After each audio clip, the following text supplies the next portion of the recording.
क्या हाल चाल है आप सभी की। आप सभी ने बहुत ज़्यादा डिमांड किया सर समाज का जब ऑब्जेक्टिव हिंदी का हम पढ़ते हैं क्लास 10th के लिए जो है, ठीक है, स्पेशली ये क्लास 10th के लिए समाज का वीडियो ट्रिकी वीडियो बनाए जिससे आप लोग समाज जो है आसानी से पहचान सको ये कौन सा समाज है।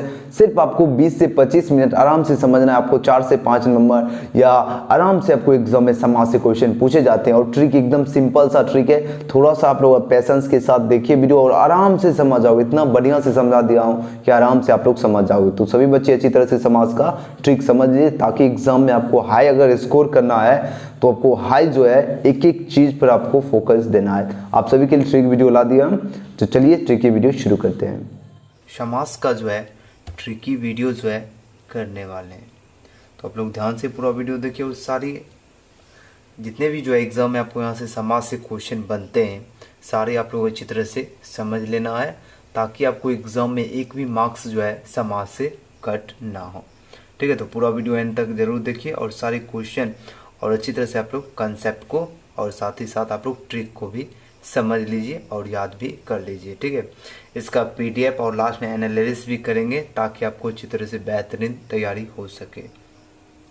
तो सबसे पहले यहाँ पर आप लोग देख सकते हैं, यहाँ पर लिखा है समास। समास जो है किसे पहले कहते हैं वो आप लोग याद रखना, क्योंकि यहाँ से 1 मार्क्स का जो है समास से भी ऑब्जेक्टिव पूछ दिया जाता है। ठीक है, तो आपको पहले अच्छी तरह से याद रखना है समास किसे कहते हैं। तो 2 या 2 से अधिक सार्थक शब्दों के मेल से जो है बने नए शब्द को क्या कहते हैं, तो उसे समास कहते हैं। समास किसे कहते हैं, 2 या 2 से अधिक सार्थक शब्दों के मेल से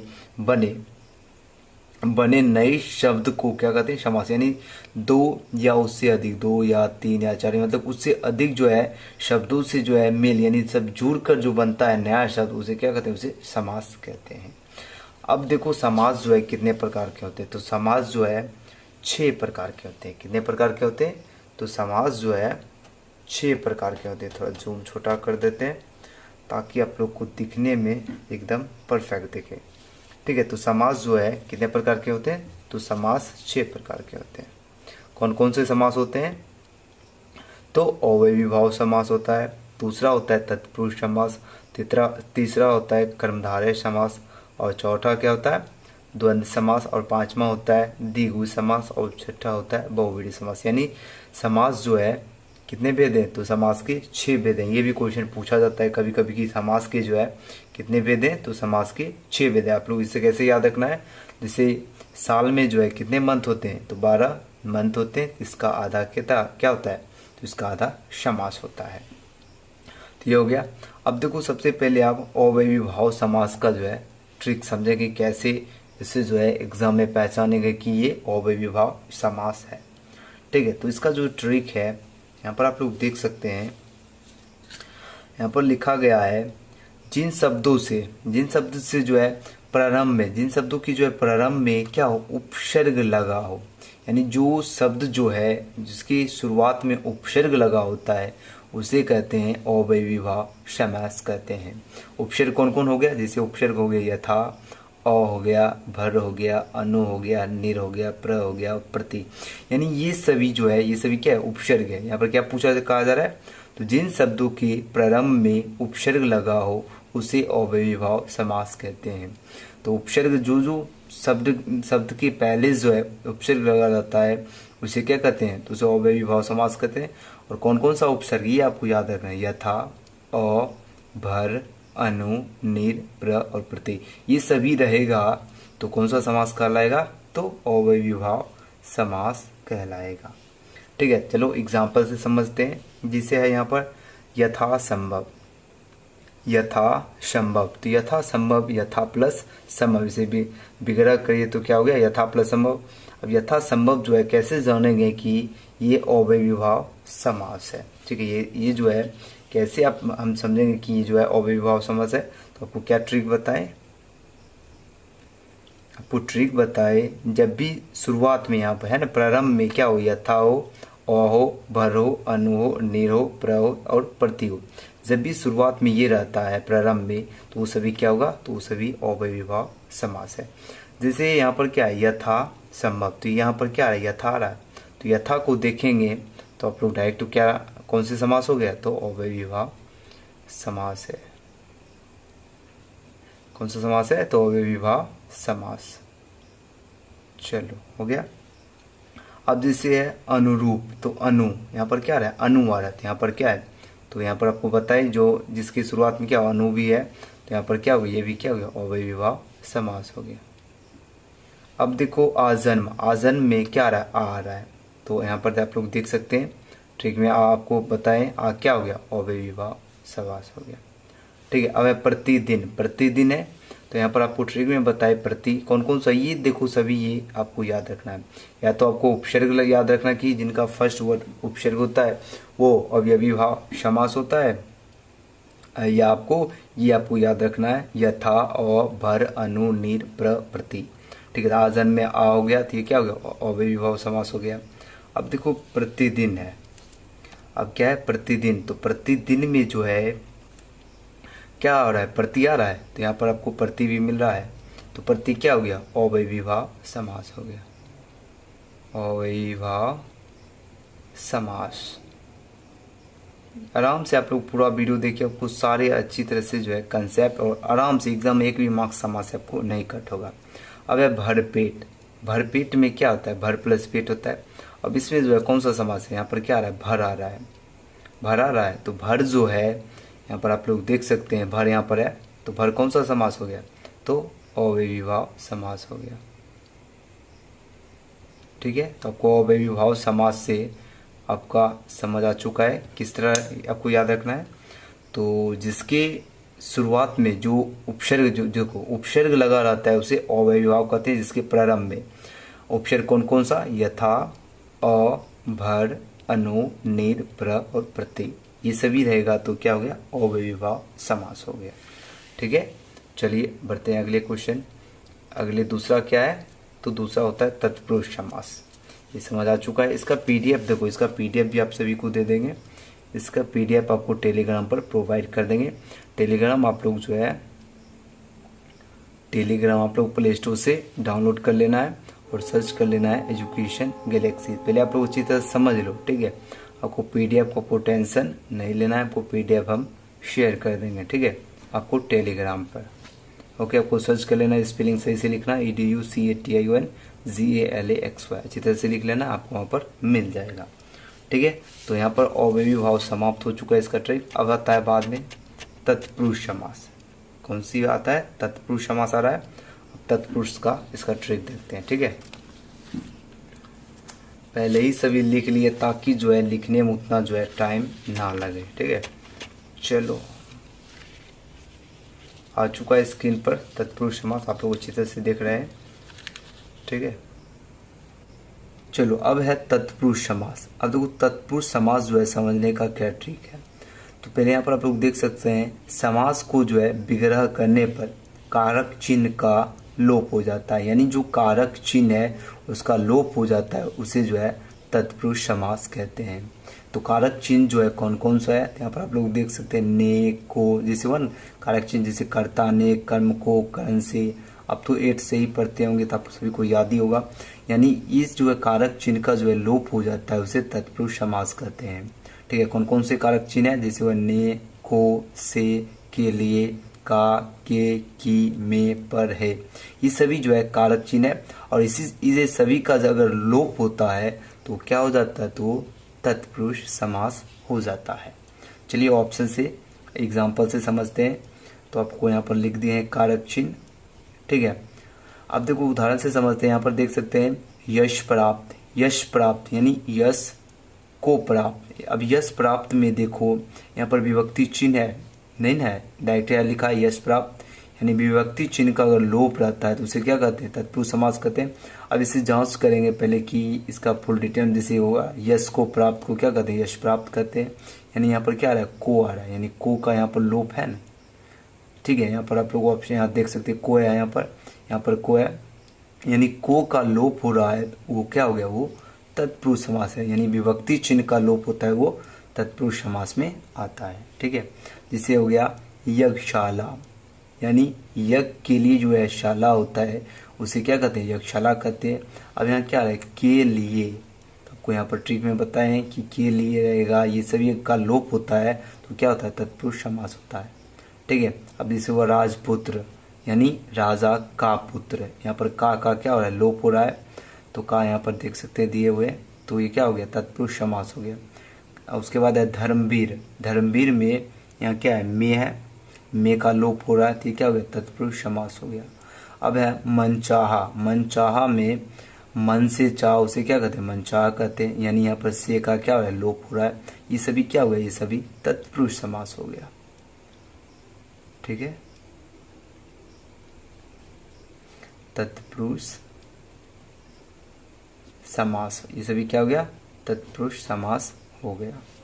चलो अब आता है थर्ड समास का नाम क्या है, तो कर्मधारय समास। अब देखो कर्मधारय समास जो है सबसे पहले किसे कहते हैं, जिस समास में प्रथम पद दूसरे पद की जो है विशेषता बताता है उसे कर्मधारय समास कहते हैं। यानी जो प्रथम पद है वो क्या करेगा, दूसरे पद की जो है विशेषता बताता है, उसे क्या कहते हैं, उसे कर्मधारय समास कहते हैं। यहाँ पर आप लोग नोट देख सकते हैं, यानी दूसरे पद की तुलना है, जो, या के समान, विग्रह के समय के होता है। यानी आप लोग ऑप्शन उदाहरण से समझ सकते हैं आराम से। तो यहाँ पर क्या कहा, जिस समास में प्रथम पद दूसरे पद की विशेषता बताता है, यानी जो जैसे है चरण कमल, यानी कमल के समान क्या हो गया, चरण, यानी ये क्या, ये हो गया दूसरा पद और ये हो गया प्रथम पद। यानी जो है यहाँ पर क्या बोला जा रहा है, दूसरे पद की विशेषता, यानी प्रथम पद जो है यानी चरण जो है ये किसकी विशेषता बता रहा है, ये कमल की विशेषता बता रहा है। तो ऐसे जब रहेगा सिचुएशन, वो सभी क्या हो गया, वो सभी कर्मधारय समास होता है, कर्मधारय समास। वो सभी जो है कौन से समास होता है, तो वो सभी कर्मधारय समास हो जाता है। ठीक है, यानी जो है पहला पद जो है वो दूसरे पद की विशेषता बताता है, जैसे चरण कमल में कमल के समान चरण, यानी इसे यहाँ पर विशेषता किसकी बताया जा रहा है, तो कमल के चरण, मतलब जो कमल है उसके समान क्या है, चरण, यानी कमल की जो है विशेषता बताई जा रही है। ठीक है, आपको समझ आ रहा है। अब जैसे मान लो कमल नयन, यानी कमल के समान क्या है, नयन, तो आपको इस तरह याद रखना है, जैसे है जो या के समान, यहाँ पर आ रहा है ना के समान, यहाँ यानी जिसके बीच में के समान या है जो आएगा वो सभी क्या होगा, वो सभी कर्मधारय समास होगा। ठीक है, वो सभी क्या हो जाएगा, वो सभी कर्मधारय समास हो गए। ये हो गया ट्रिक आपका, क्या होगा, है जो या के समान आएगा, जब इसका विभक्ति चिन्ह निकालेंगे, जिससे चरण कमल का विभक्ति चिन्ह क्या होगा, कमल के समान चरण। ठीक है, तब यानी के समान या है जो रहेगा वो सभी क्या होगा, कर्मधारय समास। जैसे हो गया कमल नयन, तो कमल के समान क्या होगा, नयन हो गया, यानी के समान आ रहा है। अब है चंद्रमुख, यानी चंद्र के समान क्या हो, मुख हो। लाल मणि, लाल है जो मणि, यहाँ पर आपको बताए है जो या के समान आता है विग्रह करने पर, वो सभी क्या होगा, वो कर्मधारय समास हो गया। जैसे महापुरुष, यानी महान है जो पुरुष। ठीक है, तो इस तरह आप लोग कर्मधारय समास को अच्छी तरह से पहचान लेंगे। ठीक है, तो लाल मणि क्या होगा, लाल है जो मणि, यानी है जो हो गया, वो सभी क्या हो जाता है, वो कर्मधारय समास हो गया। जैसे महापुरुष हो गया, महान है जो पुरुष, हो क्या हो गया, कर्मधारय समास। यानी आपको ये याद रखना है जो या के समान, ये सब जब रहेगा तो ये क्या हो जाएगा, तो ये सभी कर्मधारय समास हो जाता है। ओके, चलिए बढ़ते हैं आगे।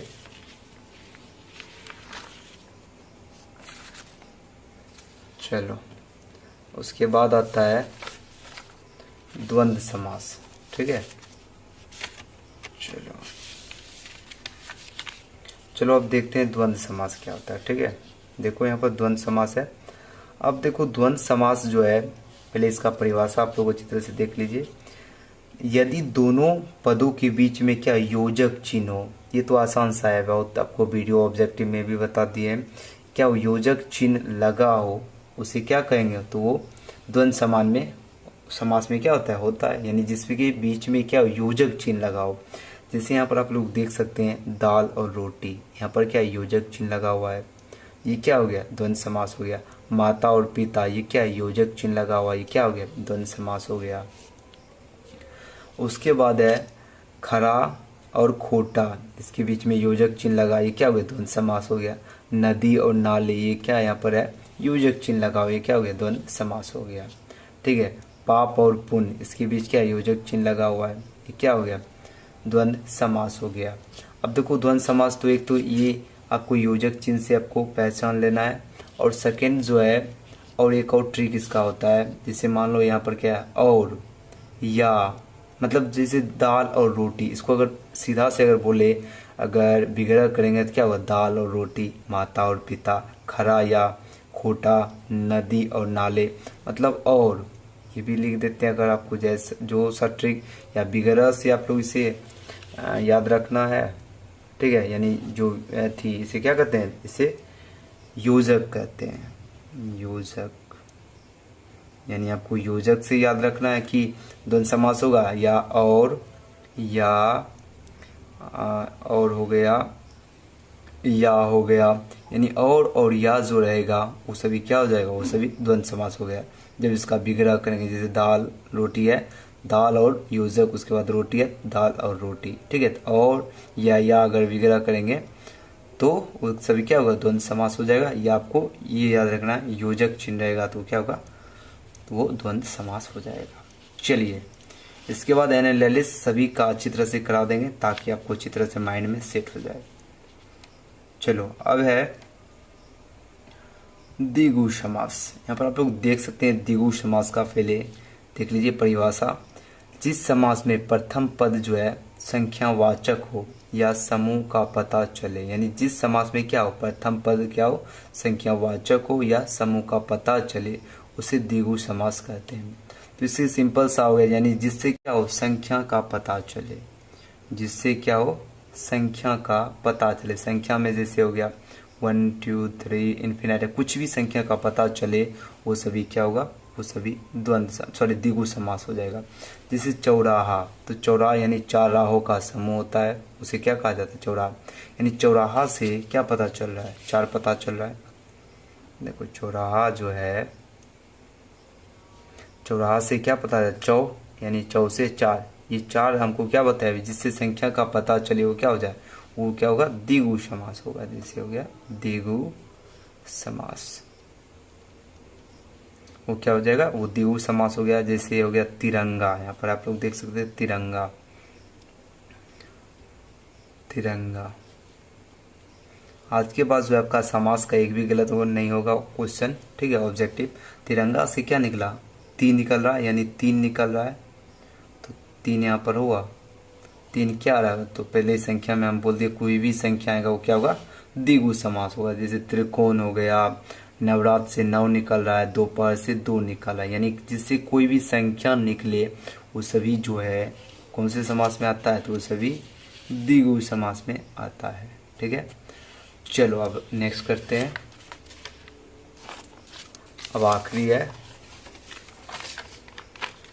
उसके बाद सभी का जो एकदम छोटा सा ट्रिक में, मतलब एक पेज के अंदर सभी को एडजस्ट करके अपने माइंड में सेट कर देना। ठीक है, अब है 6 जो है बहुव्रीहि समास। बहुव्रीहि समास जो है, पहले यहाँ पर आप लोग डिफिनेशन देख लीजिए किसे कहते हैं। बहुव्रीहि समास जो है, जिस समास में कोई भी पद प्रधान नहीं होता, यानी जो है कोई भी पद जो है प्रधान नहीं होता है, अर्थात दोनों पद जो है मिलकर किसी तीसरे पद की ओर संकेत करते हैं, उसे बहुव्रीहि समास कहते हैं। यानी यहाँ पर आप लोग देख सकते हैं 2 पद है, घन और श्याम, यानी तो यहाँ पर क्या बोल रहा है, जिस समास में कोई भी पद प्रधान है, यानी इसका कोई भी पद जो है प्रधान नहीं होता है, अर्थात दोनों पद यानी दोनों मिलकर, यहाँ पर बोला जा रहा है, अर्थात दोनों, कहाँ गया, हाँ, कोई भी पद प्रधान नहीं होता, अर्थात दोनों पद मिलकर किसी तीसरे पद की ओर संकेत करते हैं, उसे बहु, यानी ये दोनों पद अगर मिलता है, जैसे देखो घनश्याम है, तो घनश्याम मतलब क्या, घन के समान जो है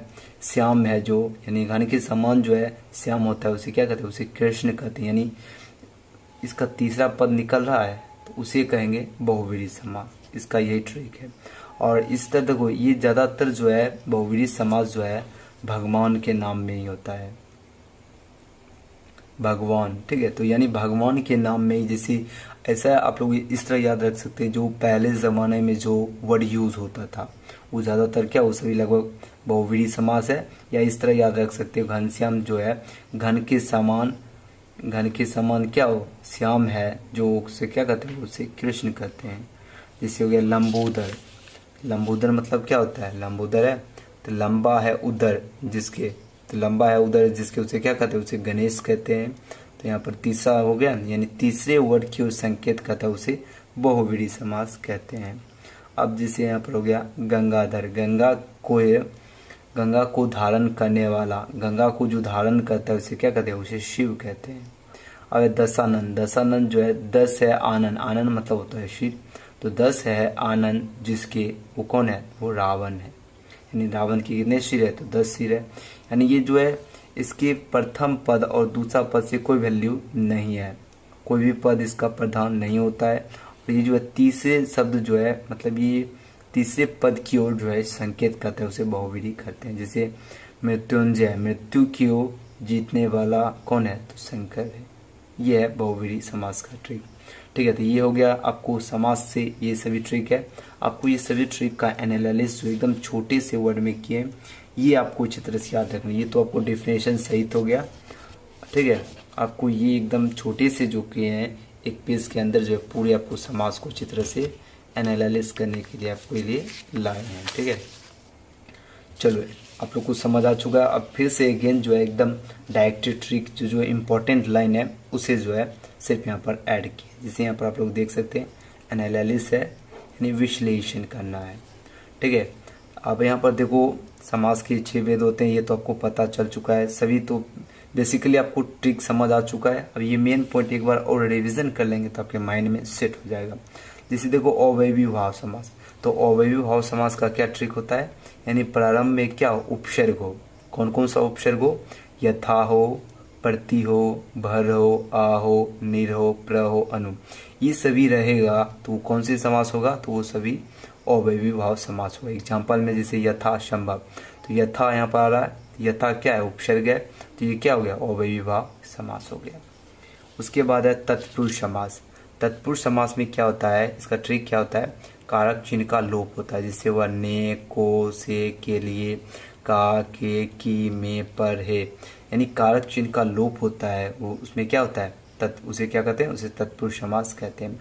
एग्जाम्पल से समझते हैं, जैसे राजपुत्र यानी राजा का पुत्र, यहाँ का क्या हो रहा है, लोप हो रहा है, तब तो राजपुत्र हुआ था।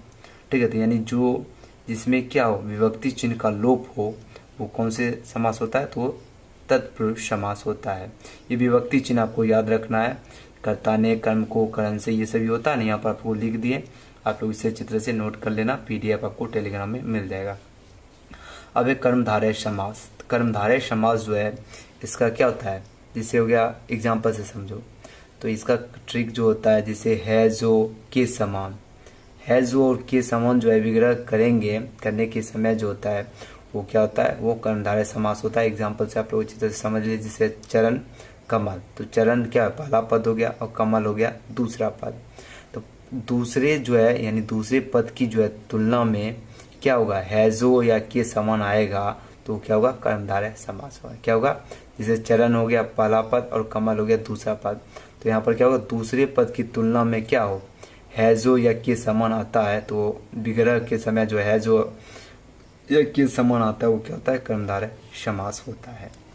ओके, जैसे एग्जाम्पल जैसे हो गया यहाँ पर चरण कमल, यानी कमल के समान क्या हो, चरण हो, तो यहाँ पर क्या बोले, के समान, यहाँ पर क्या आ रहा है, के समान, यहाँ पर बताए न, है जो या के समान आएगा वो क्या होगा, कर्मधारय समास होगा।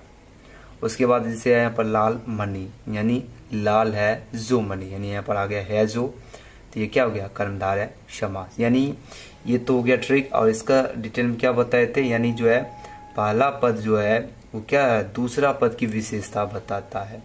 ठीक है, पहला पद जो है वो क्या कहता है, दूसरा पद की क्या बताता है, विशेषता बताता है। जैसे कमल के समान चरण, यहाँ पर विशेषता किसकी बताई जा रही है, यहाँ पर कमल की बताई जा रही है। इस तरह भी आपको मतलब एग्जाम में आंसर चूज कर सकते हैं बहुत ही जल्दी, या ऐसे भी चूज कर सकते हैं अपने माइंड में इसको तोड़कर, है जो या के समान आता है तो वो कर्मधारय समास होता है। चलो अब आता है बात द्वंद्व समास की। तो द्वंद्व समास जो है इसमें क्या होता है, दोनों पक्षों के बीच क्या योजक चिन्ह, यानी दोनों पक्षों के बीच योजक चिन्ह होता है, उसे द्वंद्व समास कहते हैं। जैसे यहाँ पर है माता और पिता, माता और पिता के बीच में यहाँ पर क्या योजक चिन्ह है, ये क्या हो गया, ये द्वंद्व समास हो गया। दाल और रोटी, यहाँ पर क्या है, योजक चिन्ह है, ये क्या हो गया, द्वंद्व समास हो गया। चलो इतना आसान सा है। चलो अब 4 हो चुका है, 5 6 अब लास्ट 2 ही बचा है। तो एनालिसिस जो है बहुत ही इंपॉर्टेंट है, आपको पूरे माइंड में जो है अच्छी तरह से सेट हो जाएगा। ये ट्रिक आपको जो एग्ज़ाम में आराम से कोई भी ऑब्जेक्टिव आज के बाद जो है आपका समास का गलत नहीं होगा। चलो अब है द्विगु समास। द्विगु समास में क्या होता है, संख्या का पता चले, यानी द्विगु समास में जो है संख्या का पता चले 1 2 3 या कुछ भी नंबर। जैसे मान लो यहाँ पर एग्जांपल से समझते हैं चौराहा, तो चौराहा में चौ से क्या पता चला, 4 पता चला, यानी जिससे संख्या का पता चलता है वो क्या होता है, वो द्विगु समास होता है। ठीक है।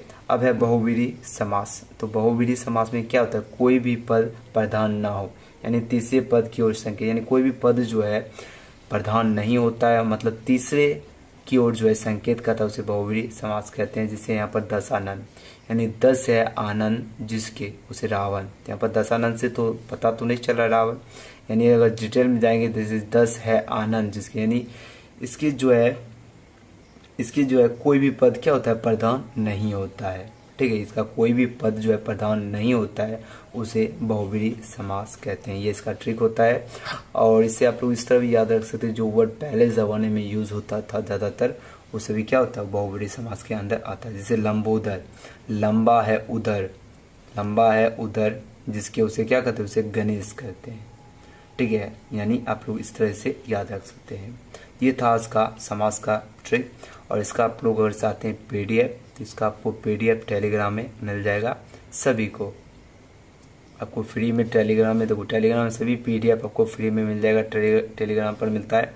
तो आपको टेलीग्राम जो है प्ले स्टोर से डाउनलोड कर लेना है, प्ले स्टोर से आपको डाउनलोड कर लेना और सर्च कर लेना एजुकेशन के लिखते, स्पेलिंग सही से लिखना है। ठीक है, नहीं तो वहाँ पर आपको मेरा चैनल नहीं आएगा। चैनल ग्रुप दोनों है, तो EDUCATIONCALAXY इस तरह लिखना है। ठीक है, तब वहाँ पर मिल जाएगा, वहाँ पर आप लोग जुड़ जाइए, वहाँ पर आपको PDF मिल जाएगा। और जो बच्चे, अगर आप लोग को वीडियो पसंद आए तो आप लोग वीडियो को लाइक कर दीजिए। ठीक है, और अपने दोस्तों के साथ शेयर ज़रूर करना है। और जो बच्चे अभी तक चैनल से नहीं जुड़े, आप लोग चैनल को सब्सक्राइब कर लीजिए। और मेरे न्यू चैनल का लिंक आपको डिस्क्रिप्शन में है, उस चैनल से आप लोग जाकर जुड़ जाइए। मिलते हैं अगले वीडियो में। Thanks for watching.